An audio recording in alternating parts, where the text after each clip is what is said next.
చూసుకుంటే ఏమేమి ప్రకటించారో చూద్దాం.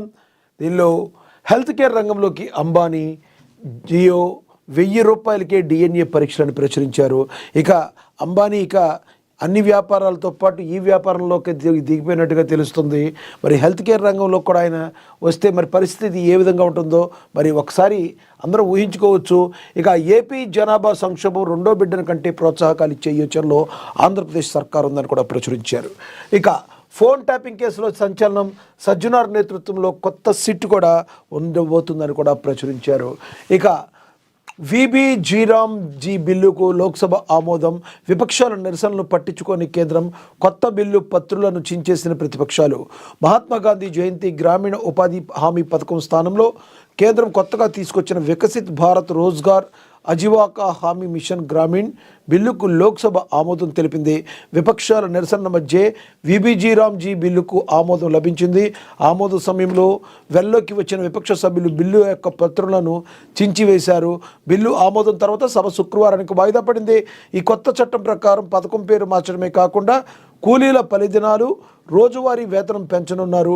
20 ఏళ్ల క్రితం అప్పటి UPA ప్రభుత్వం తీసుకొచ్చిన మహాత్మా గాంధీ జాతీయ గ్రామీణ ఉపాధి హామీ చట్టం స్థానంలో కొత్త చట్టం వచ్చింది. వికసిత్ భారత్ జీ బిల్లు 2025కు గురువారం లోక్సభలో ఆమోదం లభించింది. ప్రతిపక్షాల భారీ నిరసనలు నినాదాల మధ్య ఈ బిల్లు ఆమోదం పొందింది. మరి ఎందుకు మార్చారు అంటానికి దానికి కారణాలు వెతకాల్సిన పరిస్థితి.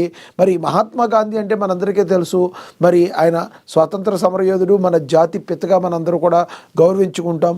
మరి అలాంటి వ్యక్తి యొక్క పేరు మార్చడంలో యొక్క అంతరార్థం ఏంటనేది కేంద్ర ప్రభుత్వం ఇంకా ప్రజలకు వివరించాల్సిన అవసరం ఉంటుంది. అయితే ఇక్కడ జరిగినవి అయితే ఏదైతే విపక్షాలన్నీ కూడా నిరసన తెలిపాయి. మరి బిల్లుకు ఆమోదం అయితే లభించింది, కానీ ఆమోద సమయంలో వెల్లోకి వచ్చిన విపక్ష సభ్యులు బిల్లు పత్రులను అయితే చించేశారు. బిల్లు ఆమోదం తర్వాత శుక్రవారం వాయిదా పడింది. ఈ కొత్త చట్టం ప్రకారం పేరు మార్చడమే కాకుండా అండర్స్టాండ్ చేసుకోవాలి, మనం అండర్లైన్ చేసుకోవాలి, కూలీల యొక్క పని దినాలు కూడా పెంచే ఆలోచనలో ఉన్నట్టుగా మరి చెప్తున్నారు. మరి ఈ వికసిత్ భారత్ జీ బిల్లు 2025కు లోక్సభలో ఆమోదం అయితే పొందింది. ప్రజల్లో ఏ రకంగా మరి రియాక్షన్ అనేది ఉంటుందో మనందరం కూడా వేచి చూడాల్సిన పరిస్థితి. ఇక ఈ అద్భుతాలే 2029లో రిపీట్ అని కూడా ప్రచురించారు. 94 అసెంబ్లీ సెగ్మెంట్లకు 87 చోట్ల కాంగ్రెస్ విజయ డంకా మోగించింది. ఇక 6 సెగ్మెంట్లలో బీఆర్ఎస్, ముదోల్లో మాత్రమే బీజేపీ ఆధిక్యంలో ఉంది. 66% స్థానాల్లో కాంగ్రెస్, 33% బీఆర్ఎస్. బీజేపీ కూటమికి ఇవే అద్భుతమని బీఆర్ఎస్ అంటుంది. వచ్చే ఎన్నికల్లో జరిగేది కూడా కాంగ్రెస్కు 2/3 మెజార్టీ పక్కా. పంచాయతీ ఫలితాలపై సీఎం రేవంత్ రెడ్డి సంచలనమైన ప్రెస్ మీట్ నిర్వహించి ఆయన మాట్లాడటం జరిగింది.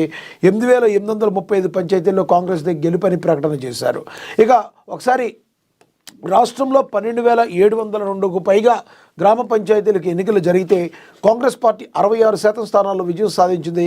బీఆర్ఎస్, బీజేపీ కూటమి 33% స్థానాల్లో గెలిచింది. వామపక్షాలు, ఇతరులు 1% గెలిచాయి. ఈ ఫలితాలను చూసే అద్భుతం అనుకుంటున్నారు బీఆర్ఎస్ వాళ్ళు. చాలా సంతోషం. ఈ అద్భుతాలే 2029లోనూ రిపీట్ అవుతాయి. 2/3 వంతు మెజార్టీలో మళ్ళీ కాంగ్రెస్ అధికారంలోకి వస్తుందని సీఎం రేవంత్ రెడ్డి ధీమా వ్యక్తం చేశారు.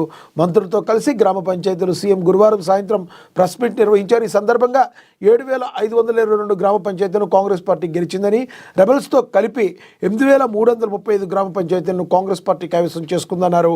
చాలా గ్రామాల్లో బీఆర్ఎస్, బీజేపీ కలిసి పనిచేశాయని, సహకరించుకున్నాయని, బీఆర్ఎస్, బీజేపీ కలిసి 33% సీట్లను గెలుచుకున్నాయని పేర్కొన్నారు. మిగిలిన 1% వామపక్షాలు, ఇతరులు గెలిచారని చెప్పారు సీఎం రేవంత్. మరి కొన్ని చోట్ల ఒకరికొకరు సహకరించుకోవటం అనేది మనం చూసాం. వాళ్ళు ఇద్దరు కలిపి 33% వచ్చింది. కానీ విజయ డంక 2/3 వంతు కాంగ్రెస్ పార్టీ విజయ డంక మోగించింది. అదే కాకుండా 2029 సార్వత్రిక ఎన్నికల్లో కూడా సేమ్ ఇదే సీన్ రిపీట్ అవుతుందని మరి సీఎం రేవంత్